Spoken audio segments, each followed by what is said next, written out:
be shifted to others. What he was trying to say is, only 2.2% of the country is paying tax. Yeah. He was speaking of extend this tax base, widen this tax base. Finance Minister also pointed out saying that the enrollment of paying registered taxpayers has increased. The filers have increased. But not the taxpayers. So that is what, there is a minimum basic exemption limit of 5 lakhs or 7 lakhs or whatever. Just for a percentage, the revenue comes from direct tax. Direct income is 20% is of high, very huge tax. So can it not be break down a 2%? The 2% can be shifted to another word. Yeah, that is what I am saying. The stream. How? What are the streams? Proposed streams. So you can I can just add on to what friend Lakshmi is telling. They can bring in rich tax. So why I'm speaking on this is during the time of COVID-19, what Mukesh Ammanni earned during the time of lockdown. Oxfam report speaks of this. For a daily wager to earn that, it requires 10,000 years. So that much he earned just during the lockdown. I'm not saying whether he earned was wrong. He could make it, he made it. But you know what? At the same time, 85% of the Indians lost income. So, in case those who gained at that point of time, 85% have 85% entrepreneurs too. total 85% Indians lost. So everybody, you, me, we're safe because we are organized in that. So, but other than that, everybody lost.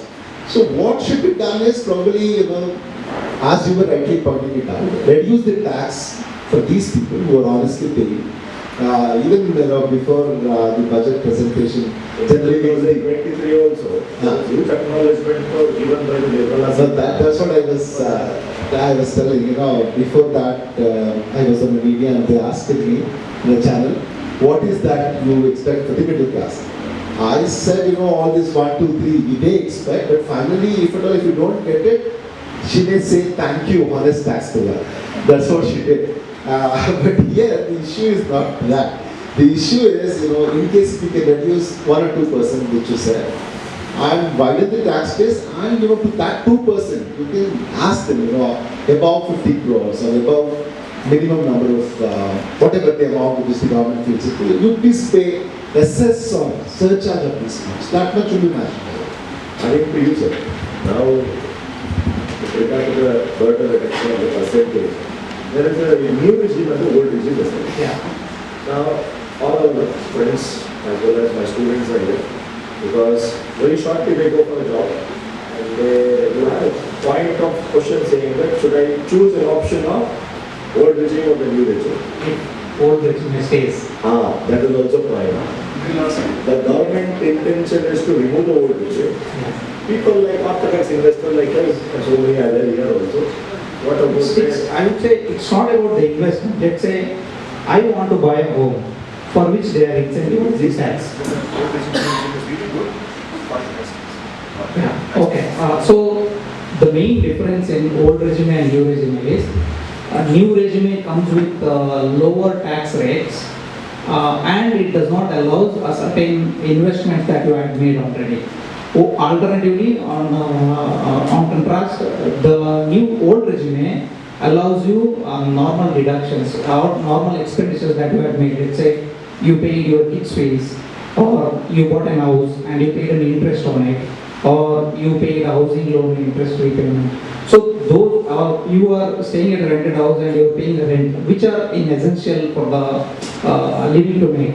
So those deductions are allowed, and whatever the net amount that comes after, then it is taxed. So if the old regime stays, I would say it would be highly beneficial for the investing party, and it would highly encourage the salary earners to go for a housing loan or to make something of themselves when they retire. And on a mandatory note also, you would be contributing 12% of your salary as APFO, which is again qualified for ATC, that deduction. When it comes to new regime, all these things are lapsed. You do not have an option to claim this. As long as you have a break-even of extended rebate of new regime to compare your old regime, I think old regime should stay, and it will encourage all the taxpayers to invest and make something of themselves while they retire. This year, when I was costing? First time, all this, every time I pay.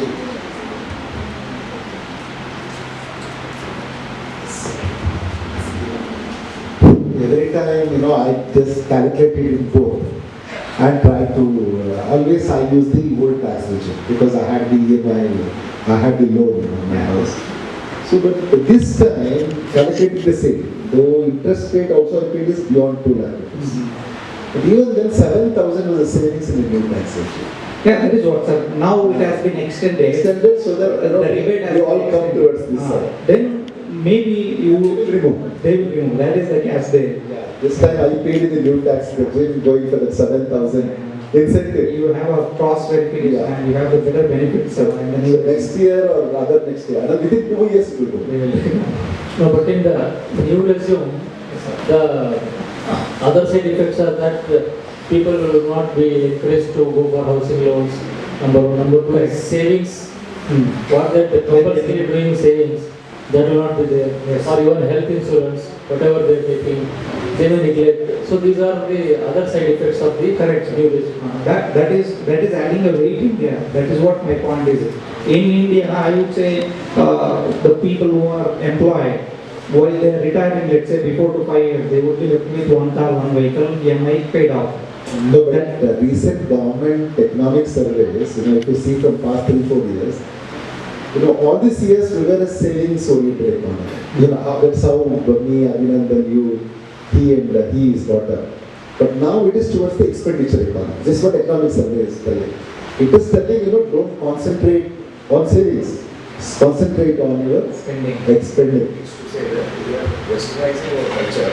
Yeah. When you go to US, there is no saving. There is no saving. So there is no saving. In India, actually, we have a conservative thought. That's how we sustain. Core value is savings. I don't know what age you belong to when you were in 2009. I think I was studying degree. So that was Euro crisis happened. And there was a US crisis happened in 2011. Believe it or not, India sustained that kind of a crisis. None of the European country or developed country could not sustain, but we sustained. Because of the conservative part, LIC was flourishing. Today LIC is in a state at a different level. But we need to understand that what we need to do it in terms of our taxpayers for the future prosperity. Yeah, this savings we should not be personal pay. Okay, so I think I'm following it up my time. So I have asked questions from the relevant perspective in the budget. Now we are open to the questionnaire from the student perspective. We can have a one-on discussion with the student so that it will be more interesting because students are always have different perspectives to ask. The panelists can take the questions. So, Chief.